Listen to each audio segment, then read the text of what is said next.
mental diet.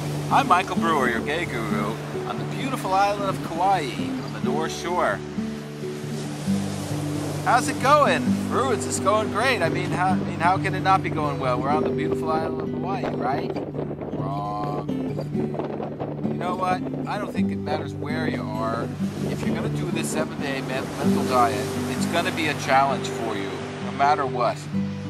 Like today, what I'd like to talk about is being in the past and being in the future. I think we're all a bit addicted to that. We always are kind of living in the past or living in the future. What does that mean? Well, when you live in the past, it's like you're always thinking about, well, you did this and that this happened then, and you think about the negative things that have happened in your lives. All of us have had negative things happen, things that are not pleasant, things turned out not the way we want.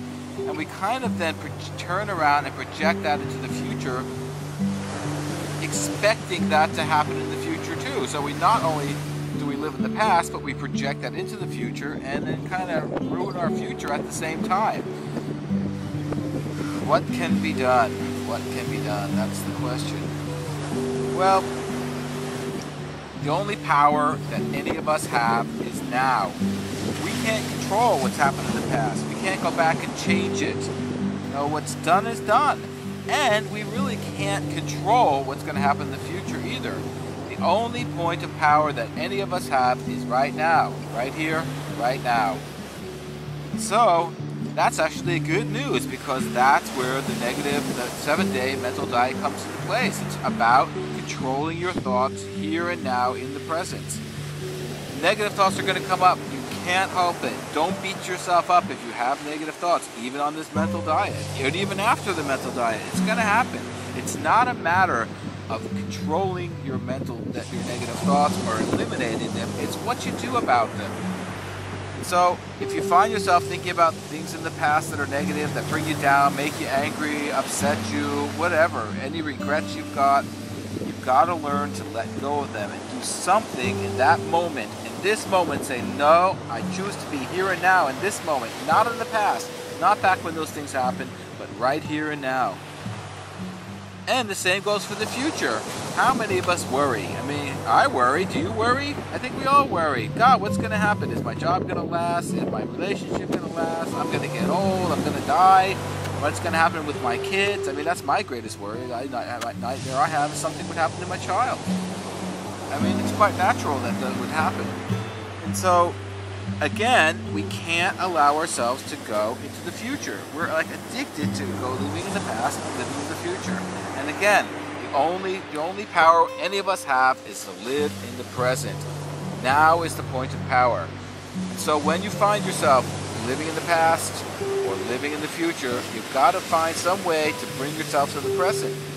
There's a lot of ways to do that. One is to meditate and try to clear your mind. Another is to lead through your body. Go for a jog, go for a swim, work out, dance, make love, anything. Often the body can lead the way into the present, because the body can't really live in the past, it can't live in the future. You only experience now. So that was my topic for today. I'd like to inspire you with a little bit more from Emmett Fox. Make up your mind to devote 1 week solely to the task of building a new habit of thought, and during that week, let everything in life be as unimportant as compared to that. If you will do so, then that week will be the most significant week in your whole life. It will literally be the turning point for you. And if you will do so, it is safe to say that your whole life will change for the better. In fact, nothing can possibly remain the same. This does not simply mean that you will be able to face your present difficulties in a better spirit. It means that the difficulties themselves will simply go away. This is actually a scientific way to alter your life, and being in accordance with the great law, it cannot fail.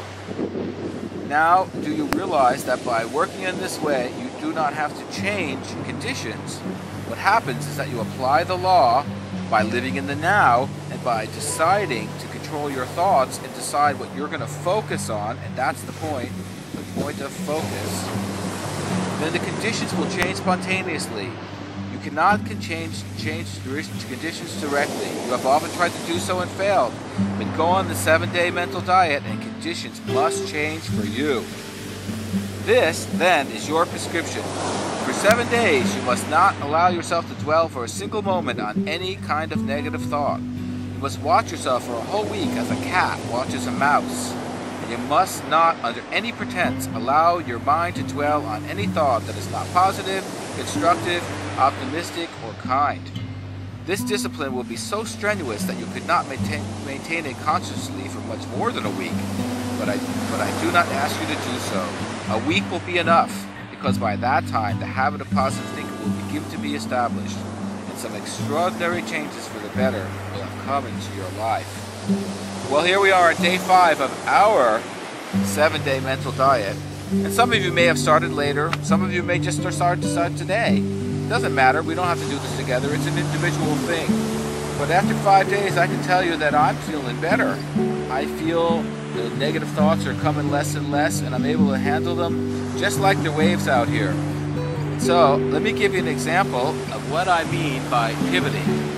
If I have a negative thought, I'm just going to get up and jump in these waves. So, let me know how you're doing, send me videos, send me your comments, and keep it up. Keep up the good work. I know you're doing great. Aloha!